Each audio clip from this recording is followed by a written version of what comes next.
Welcome to the deep dive. So, our mission today is basically to give you a shortcut. We're tackling some really complex and honestly pretty extraordinary material. Yeah, definitely extraordinary. We're diving into just one main source, but it's dense. It's supposedly a channeled history from the Galactic Federation of Light, covering the whole evolution of Earth's consciousness over millions of years. It really is like a blueprint for reality. At least that's how it's presented. We're not talking standard history here. Yeah. This is a narrative where Earth was like deliberately created as a conscious, multidimensional experiment. Okay. So we need to unpack, I think, three main claims. First, what was this original 5D design? Second, why did things apparently degrade down to 3D? And maybe most importantly for you listening, how does humanity supposedly shift back up? The ideas are definitely out there, but the source presents them with, well, a lot of detail. So let's just jump straight into that foundational idea. Earth itself as a higher dimensional consciousness starting this whole thing. Right, so the source says Earth actually intentionally split from source. It was planned, apparently, to try an experiment that hadn't really worked before. Exactly. Which was shifting dimensional fields 5D up to 7D, but doing it while staying in a physical form on the Earth plane. This is what they call evolution in consciousness. Yeah, think of it kind of like a vehicle. The consciousness is the driver, right, with the intention. Yeah. But the planet, the human body, Yeah. those are the physical forms that have to actually speed up energetically to carry that consciousness into the next dimension. So the form itself has to evolve. The form has to evolve to hold that faster energy. Yes. Okay. And the humans in this original 5D reality, they were designed totally differently, called creator beings. Yes, creator beings. Yeah. And that means essentially instant manifestation. Yeah. In 5D, they weren't bound by linear time or ideas of lack. They created their reality instantly, just through intention, pure energy. And this is key. It was always for the highest good of everyone involved. The 5D field itself apparently just wouldn't support lower intentions. That sounds, well, amazing. But okay, let's get practical. The physics of the 5D body. If creation was instant, how did they, sustain themselves? Did they eat? No, not in the way we think of it. The 5D human form didn't need traditional food. They lived entirely on prana, which the source calls liquid light. And they got this directly from the sun. Okay. And the sun itself is defined here as a 9D form, holding its own higher dimensional consciousness. Wow. So the sun wasn't just a ball of gas. It was like a conscious energy pump feeding everyone. Pretty much. Yeah. Pure energy converters. Now, they could theoretically create food with their intention if they just wanted the experience of eating, the sensory thing. Uh-huh. But they absolutely never consumed other living 5D forms. No animals, no plants. Everything was seen as another conscious creator in the same experiment. And the body itself, you said, fundamentally different from ours now. Completely. It was a crystalline structure, not Yeah. carbon-based like us. Think pure, super efficient energy pathways. Okay. And these crystalline bodies had 12 strands of DNA. Not 2, 12. And they held 12-dimensional light codes. 12 strands, holding 12D light codes. Yeah. And because of this structure, they just didn't experience aging or sickness or illness. There wasn't enough density in the form for those lower frequencies to even, take hold. Right. And when a consciousness, a higher dimensional one, decided to join in and use one of these bodies, it brought some of its own light with it, this light quotient thing. Exactly, the LQ, light quotient. The initial design allowed that 5D body to safely hold between 14% and 20% of the total light of the consciousness inhabiting it. 14 to 20%. Yeah, and that relatively high percentage let them stay connected to source, remember why they were there. That 14-20% figure is actually really important later when we talk about the drop. Okay, so we've got these ideal 5D beings, high frequency. But running an experiment this big, you'd need some kind of framework, right? An energetic structure. What held it all together? That would be the 12D grid. It's described as this huge pulsing energy container around the Earth plane. That container. Yeah, designed to hold all the dimensions involved, specifically 3D through 12D, and also to act as a kind of protection. Protection from what? From outside interference, basically. Any consciousness, any being, whether it's physical or not, if it wants to participate in Earth's experiment, it has to operate inside this grid. It sort of enforces the rules of the game. Though the source is very clear. The grid rules can never override the ultimate law of free will. That's always paramount. Free will, okay. And inside this 12D container, what decided which dimension you actually experienced? Simple. Frequency dictates reality. Your consciousness holds a certain frequency, right?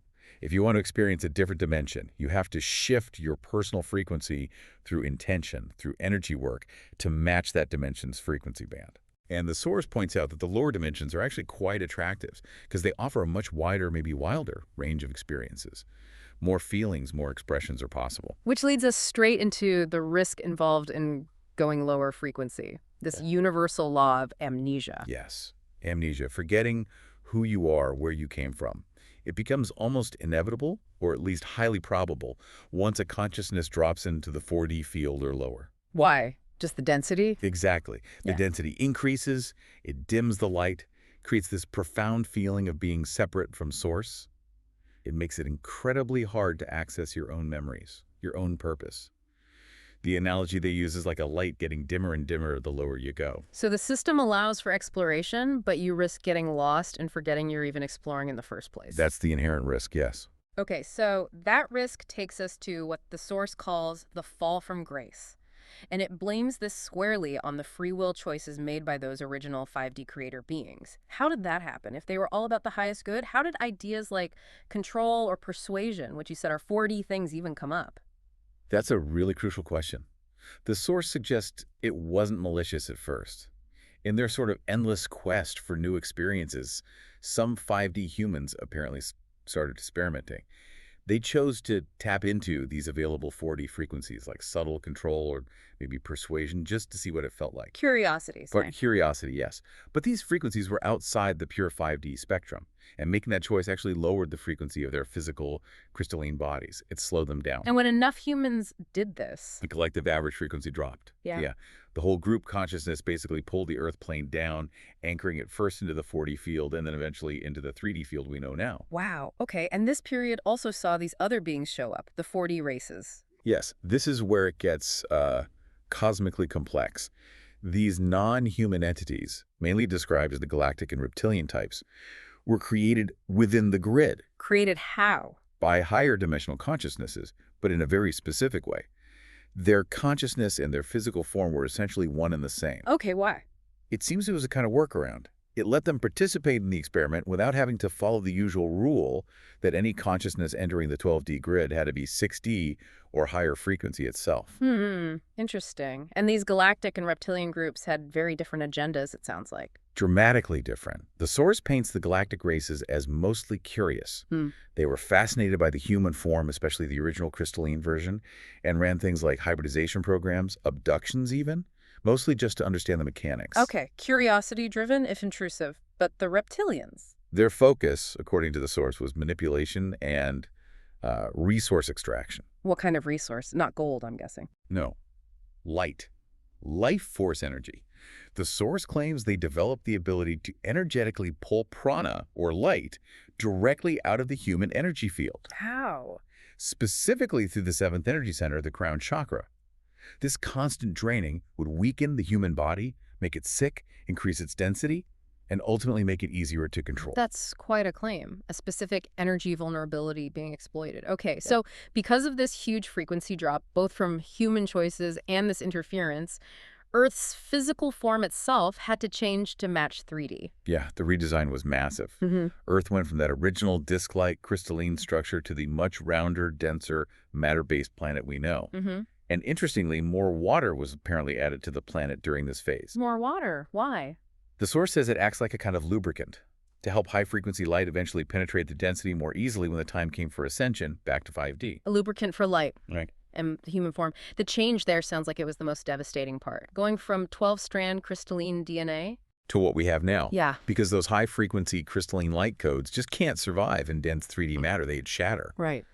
So the whole architecture had to be rebuilt.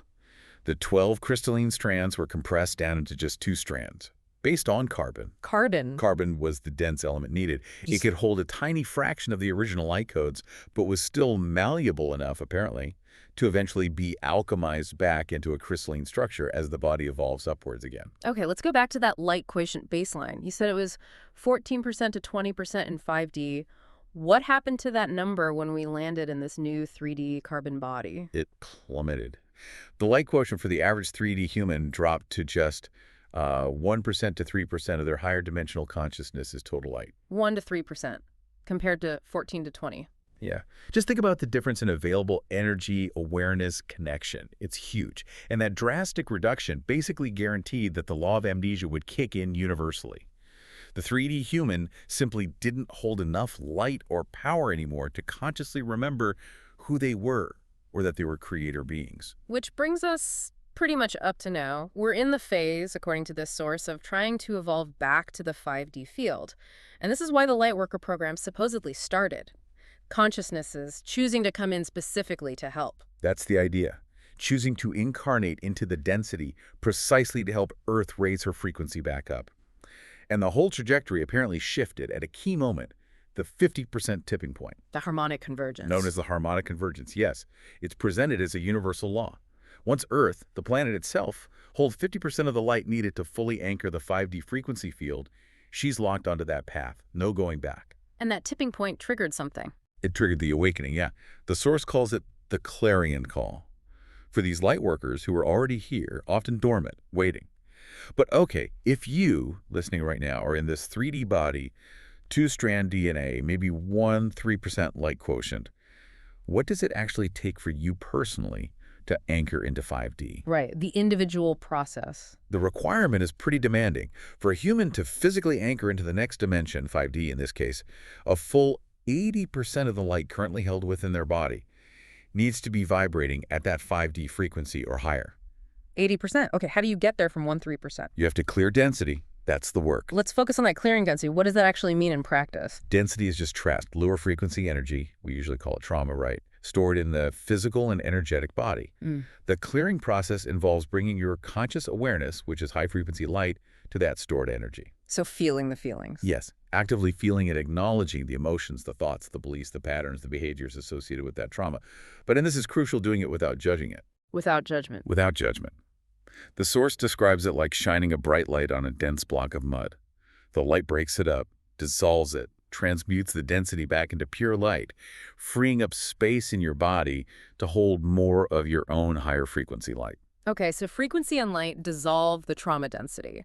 And as we do this, as our frequency rises, the source says we naturally start to shed certain ways of thinking, certain 3D rules that just don't apply in 5D. They mention 3 big ones, starting with karma. Right. The source is really blunt about this. It says karma and karmic cycles are basically 3D illusions. They're based on linear time and duality, this idea that something you did in the past creates an energetic debt you have to pay off later. And that's not real. They say no, because energy only ever responds to the current now moment, to the frequency you are holding right now. So the takeaway is you're not stuck paying for something from 20 years ago, or even a past life, according to this model. Your current energy creates your current reality, period. That's the core message of sovereignty here, yeah. Be responsible for the energy you hold now. Which leads directly to the second paradigm they say needs to go. Karmic reincarnation and past lives. Okay, why do they dismiss past lives? So many traditions talk about them. Well, again, it comes back to sovereignty and the mechanics of the 3D incarnation process described here. They maintain that each lifetime is completely sovereign, totally separate. You start fresh with a new Akashic record before you're even born. A new record each time? Yes. Therefore, they argue, there's no actual past life trauma carried in your DNA from a previous life. All the trauma you need to clear is from this current lifetime's experiences. That definitely simplifies things, focusing healing entirely on the now. Okay, and the third thing that dissolves is the Akashic records themselves. Sort of. Specifically, the parts of your Akashic record that hold contracts or core consciousness patterns chosen while in 3D frequencies. Think deeply ingrained patterns, maybe of abandonment or fear or poverty consciousness, things you might have chosen to experience. As your body's frequency rises towards 5D, these lower frequency records and contracts just naturally dissolve or get transmuted. They become irrelevant because your higher frequency automatically takes you beyond those old limitations. They're like old roadmaps you just don't need anymore. Hashtag outro. Wow. We have covered such a huge span today. I mean, starting with crystalline creator beings living on light. Yeah. Then the fall, driven by free will choices. These cosmic battles with 4D races, apparently draining our energy through our crown chakra. It's pretty intense stuff. The physical restructuring into carbon DNA, which is a tiny fraction of our original light. And now this whole complex process of clearing density, shedding 3D beliefs like karma to get back to 5D. It's a really detailed, specific, and frankly mind-bending story. It really is. And it puts you, the listener, right at the heart of this massive conscious experiment unfolding on Earth. And if you look at that whole arc, from the 5D innocence through the 3D amnesia and the journey back, the one constant element, the driving force, is always choice. Yeah. All the complex architecture, the grid, the DNA changes, the light quotients, it all seems to funnel down to the power of the individual's choice in any given moment. So what does that mean practically for someone, just trying to navigate the challenges of 3D life right now? Well, the final message from this source really hammers home that theme of personal power. It essentially says, your choice and your sovereignty are your superpowers. No matter how dense things seem, no matter how dark reality might look sometimes, you are constantly, in every single now moment, creating the next highest version of yourself. Simply by choosing consciously to raise your light, to hold your highest intention. That, according to this narrative, is the real engine driving not just personal, but planetary ascension.